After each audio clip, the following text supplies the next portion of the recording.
I mean, now is not the time. Don't try to go to the restroom when I'm starting a lesson, ever. Starting now. Hey, just Oh, it's gonna be a long Friday.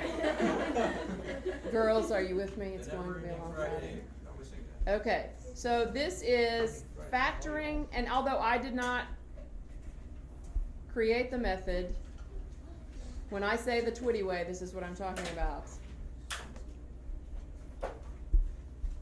And if I had like the big scary font like you can do in Word, I would use it.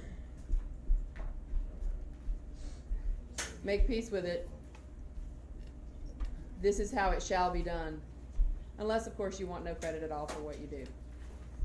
And I don't know many people who feel that way. All right. Yesterday we factored, well, let me rewind that. Yesterday, why was that assignment painfully simple as factoring problems go? Because A is 1. That's Because how we A, all day yesterday, was 1. Yay. Today, A will not be 1. Okay?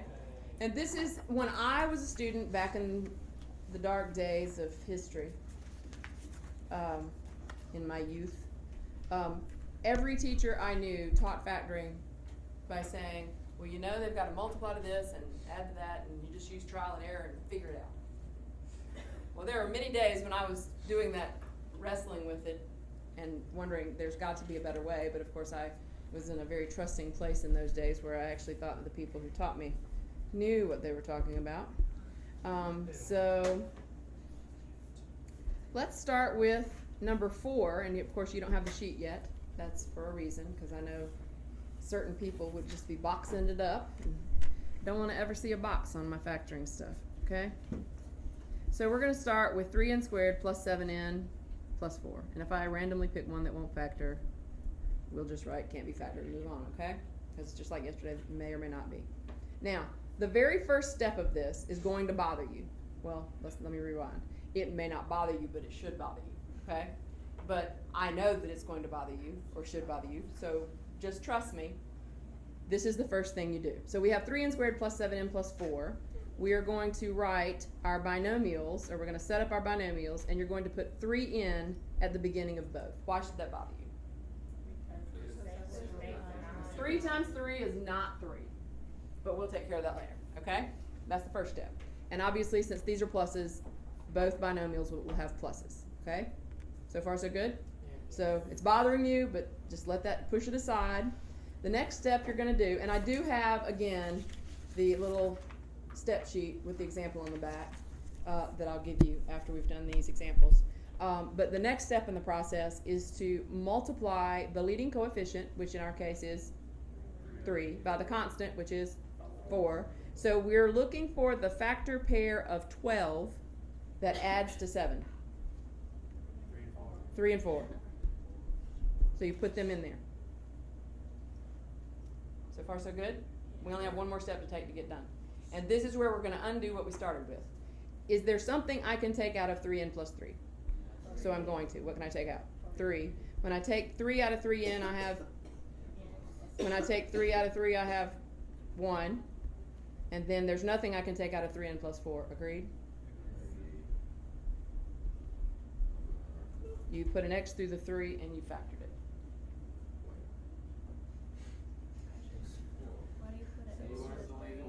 Okay. Now you know how when you're solving an equation, I'll get your question in a second. You know how when you're solving an equation sometimes and you raise your hand or you ask your classmates or you ask the teacher, whatever, is it okay if I add 3? What is the inevitable response? You can add 3 on the left as long as you subtract it again or on the same side or add it to the other side, right? So you either undo what you just did on paper or you do it to the other side if you're doing an equation, right? Does that make sense? But if I have an expression, I can't just arbitrarily add numbers.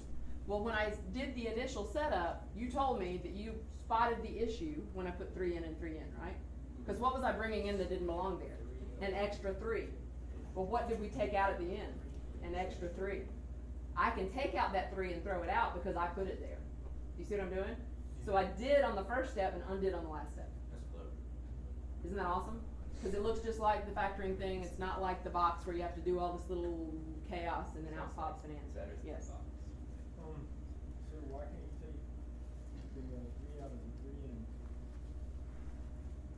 Why can't I take the 3 out of the 3n plus 4? Because 4 is not a multiple of 3. When I say can you take it out, I mean can you factor out something that they have in common? 3n and 4 don't have a factor in common, right? Well, I mean 1, but 1 doesn't count. Yes? Right. Let's do another. Alright, so is that an X or a That's I crossed out 3. Or we could literally, instead of crossing it out, we could erase it. Because it's not part of our answer. Pretty cool? Alright, let's do another. Alright, let's do, this is number 10 from your sheet. 14m squared plus m minus 3. Alright, tell me how we're going to start off. You're going to set up your binomials with a 14m in the first spot of each. And then, how about our signs? Plus minus. Why? Because the constant is subtracted. If the constant is subtracted because it's a product, you have to have one of each sign to get there, right? Okay. Now I do what? 3 times 14, which is 42. I need the factor pair of 42 that subtracts to 3 with a difference of 3. Why is it a difference? Because the signs are different. And you can think back to FOIL. When I combine my O and I terms, when do I add them? When they're either both minus or both plus, when do I subtract them? When they're different signs. Do you see what I'm saying to get the combined term? Yes? What's the difference to get 1? I'm sorry, 1, my bad. But I was focusing on the fact that it was the difference. It's you want the difference to be what? The coefficient of the middle term, right? Okay, and I just glanced and wasn't paying attention. Thank you for that. I want the difference to be 1. So what pair works the best? 7 and 6, and you put the bigger number with the sign of the middle term. So that means that our 7 is going to go with the plus, and the 6 is going to go with the minus. And then you just literally focus on each binomial as if you're looking for something in common. Always do this regardless, okay? So what do 14 and 7 have in common? So if I take out a 7, I have what? I have what? 2m plus 1. And then I get to the second binomial, and what can I take out? 2. And if I take 2 out of 14, I get 7m and minus 3. Okay? What is 7 times 2? So when I'll do it this time, I'll actually erase them. When I take them out, what did I just take out? I took out 2 times 7, which is 14. Why does that make sense? Because what did I do at the beginning? I put in an extra 14. Does that make sense?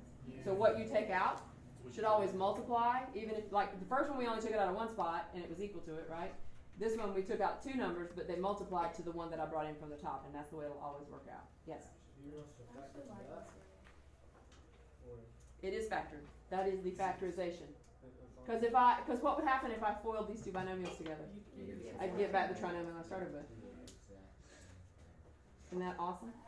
Yeah. It's so easy. And it always works. Why did you show us? She just really likes that method. And honestly, it's like I said yesterday, there's nothing wrong with you learning different methods to do stuff. Because there are some students who really, really like a way that, and it's just like when we do completing the square on Tuesday. Some students just love completing the square. I'm like, well, hopefully I will teach you not to hate it, because you're going to need to know how to do it. So that will be our little refresher lesson for Tuesday. But if you want to do it, and sometimes in certain circumstances it might be useful to do it another way.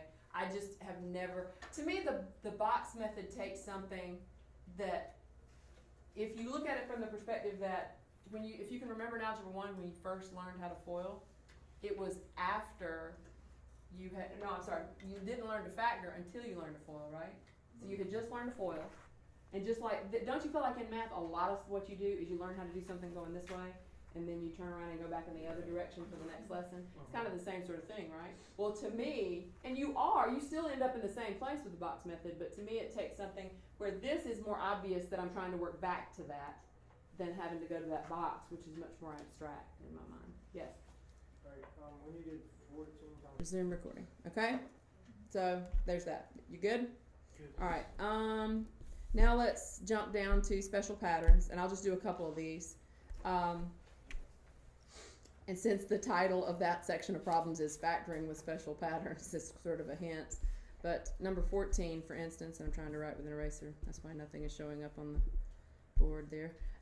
Number 14 is, and I really am writing with a pen and it's not doing anything. What's the deal? There it goes. Number 14. Sometimes me and this little iPad just stop talking to each other. 4r squared minus 25. Which special pattern would this be? Difference of two squares. So this is 2r plus 5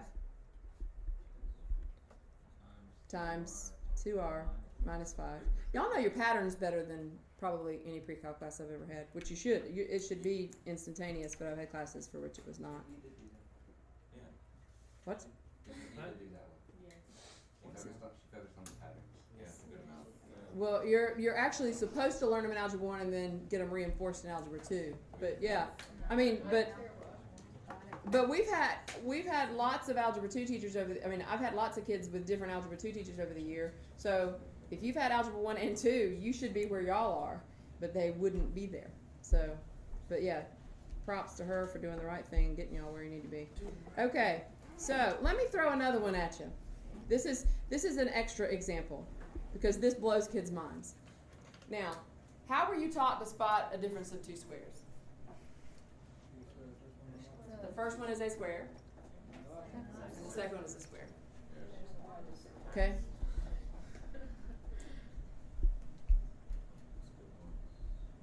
I would argue that this is a difference of two squares.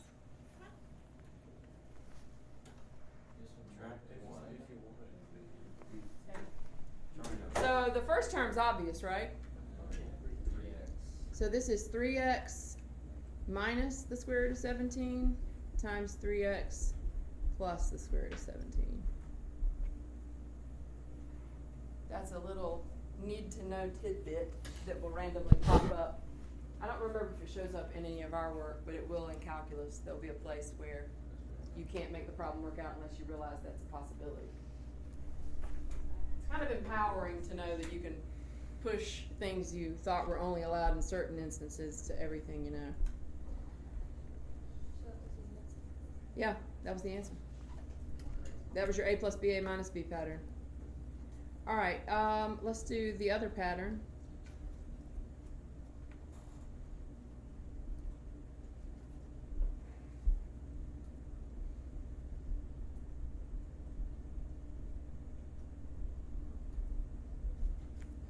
What pattern is this?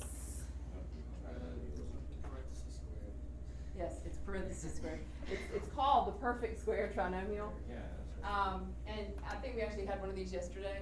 Remember, what was my advice? If the first term and the last term are squares, treat it like one and see if it works. So let's do that. So what would this have to be? What's the first term? 8w plus 9 squared. How do I check it? Multiply those two terms together and double it. So 8 times 9 is doubled is 144. It worked. We're done, right?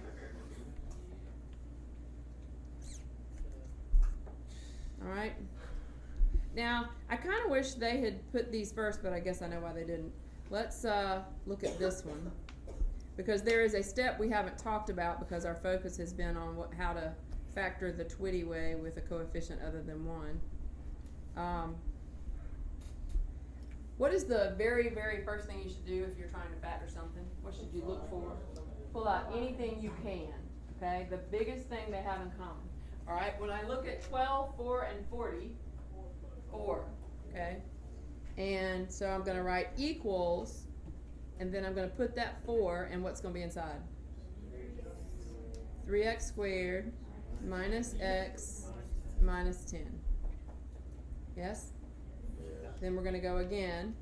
Now, but when we get to this one, put an arrow, not an equals. And that's the nice thing about the implies arrow. If you've already written an equals, you can just turn it into an implies arrow when you realize they really weren't equal. And the reason I want you to do that is that when we write this next step, it's not going to really equal what was above it because we're going to bring in that extra factor. You see what I'm saying? And then when I get to my final answer, I'll put a box around it, okay? All right, so I'm gonna keep the 4 so I don't forget it's there. But now I'm gonna set up my binomial pairs. And what do I do first? Put a 3x in the first spot of each. And then what will my signs be? Plus, minus. And then what's my next step? Multiply the leading coefficient times the constant, and we get 30, and I need the factor pair with a difference of 1, right, which is 6 and 5. Which one goes where? 5 goes with the plus, and the 6 goes with the minus, right? Yes. What's the rule? What? The big number goes with the sign of the middle term. And the way to think about that is when you literally FOIL something out and you combine your O and I terms, where does the sign of that constant, combination come from? It's gonna come from the bigger number, right? It's saying that, 5 plus negative 6 is -1. Like, No, I think you got that. I think what he's saying is why is the 5 positive and the 6 negative, right? I didn't know that you could count it as a negative. I thought it just meant like bigger in general. Like, I didn't know. Oh, no. Ignoring the sign, the larger factor goes with the sign of the middle term. Because of the fact that if you combine your O and I terms, that's where the sign comes from, right? When you add two numbers of opposite signs, what do? You really subtract and take the sign from the larger, right? So that's what we're applying in that one, okay? All right, so then what? You take out what you can. So underneath that, I'm gonna write 4. Can I take anything out of 3x plus 5? So I write 3x plus 5. Can I take anything out of the other one? What can I take out? A 3, and that leaves me x minus 2. And what did I bring in extra? So that means I'm gonna take out the 3 in the middle, right? So my final answer is gonna be 4 times 3x plus 5 times x minus 2. And that would be it. There we go. Get close box. Make sense? Yeah. All right, there's some other types of problems just like there were on your sheet you did yesterday where after you factored a few, they had you solve some equations and whatnot. You'll do the same thing on here, but you'll just apply all this to those and you're good. That should be enough, right? Good?